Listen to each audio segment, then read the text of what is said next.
कोल्हापूर महानगरपालिकेच्या निवडणुकाची रंगत चढली असतानाच काँग्रेसनं महानगरपालिकेच्या निवडणुकीचा जाहीरनामा प्रकाशित केला।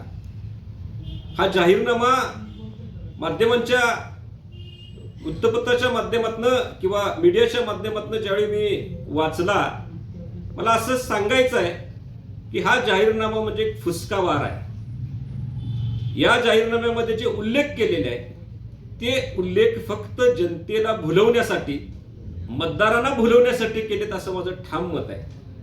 मुळात केएमटी मधनं मोफत प्रवास हा कन्सेप्टच मुळात हा चुकीचा आहे। कारण केएमटी 10 ते 12 लाखाला रोज तोट्यात आहे आणि मग अशा परिस्थितीमध्ये जर केएमटी तोट्यात असेल तर केएमटी फायद्यात कशी येईल हे याच्यामध्ये कुठेही उल्लेख केलेला नाही। म्हणजे केएमटी आधी फायद्यात आणूया आणि मग मोफत प्रवास करूया अशा पद्धतीचा असायला पाहिजे, पण ते तुम्हाला कुठं दिसत नाही आहे। पारदर्शी कारभार आम्ही करणार असं आश्वासन या जाहीरनाम्यामध्ये दिसून येत आहे, पण हे सुद्धा 100% चुकीचं आहे। या कोल्हापूरमध्ये कोल्हापूर महानगरपालिकेचा एक कॉन्ट्रॅक्टर आहे श्री प्रसाद वराळे नावाचा। या कॉन्ट्रॅक्टरनं महानगरपालिकेच्या दारात एक प्रेस कॉन्फरन्स घेतली होती। संपूर्ण मीडियाला त्यांनी आमंत्रित केलं होतं आणि त्यांनी जाहीरपणे सांगितलं की महानगरपालिकेचा कुठला अधिकारी त्याला किती टक्के कमिशन द्यावं लागतं, त्याला किती टक्के भ्रष्टाचार, त्याला किती टक्क्याचं त्याला लाच द्यावी लागते, जाहीरपणे सांगितलं।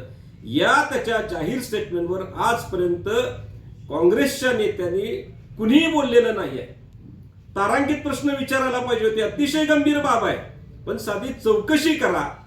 केलेल्या चौकशीचं पुढं काय झालंय, त्यामध्ये किती अधिकारी दोषी आहेत, अशा पद्धतीचा कॉन्ट्रॅक्टर जाहीरपणे बोलू शकतो म्हणजे त्याच्यामध्ये काय बेस आहे, असा कुठलाही शोधायचा प्रकार यांनी केलेला नाहीये।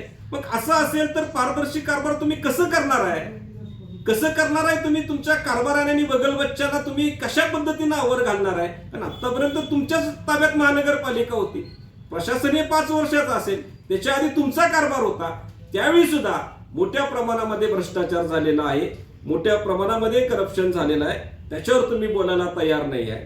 ही दुर्दैवाची बाब आहे। हद्दवाढीचा प्रश्न घ्या, सातत्यानं कोल्हापूरची जनता हद्दवाढीसाठी रस्त्यावर उतरत आली आहे। मग या निवडणुकीच्याच तोंडावर आम्ही हद्दवाढ करू, आम्ही पाठपुरावा करू, हे सगळ्यात मोठं गाजर या शहरवासियांनी असं म्हणायला काही हरकत नाही। आणि याच्या आधी या हद्दवाढीच्या लढ्यामध्ये सर्वसामान्य जनता, राजकीय पक्षाची लोक ही एकत्रित होती, पण कुठलाही नेता याच्यामध्ये जाहीरपणे भूमिका घ्यायला तयार नव्हता। हे सातत्यानं कोल्हापूरकरांना दिसून आलेलं आहे। शाळा दिवसेंदिवस बंद पडत चाललेत। आजच्या तारखेला मागच्या वर्षीची शाळांची संख्या, चालू वर्षीची शाळांची संख्या अतिशय चिंताजनक आहे। आणि या सगळ्या प्रकारामध्ये बंद पडत असलेल्या शाळा तुम्ही जर डिजिटल करतो म्हणत असाल तर बंद का पडल्या याच्यावरचं पहिला उत्तर तुम्ही द्यावं। तुमच्या 5 वर्षाच्या कारकिर्दीमध्ये अर्धा शाळा बंद पडल्या, या चालू 5 वर्षाच्या कारकिर्दीमध्ये पुन्हा 3-4 शाळा बंद पडलेल्या आहेत। म्हणजे शाळा बंद ज्या पडत होत्या त्याच्यासाठी त्या बंद पडू नयेत म्हणून तुम्ही काय केलंय, याही प्रश्नाचं उत्तर तुम्हाला लोकांना द्यावं लागेल।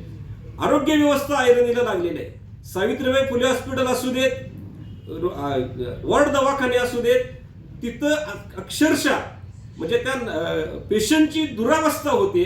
तुम्ही याच्याबद्दल कधी आवाज उठवला नाही, ते सुधारण्यासाठी तुम्ही कधी प्रयत्न केला नाही।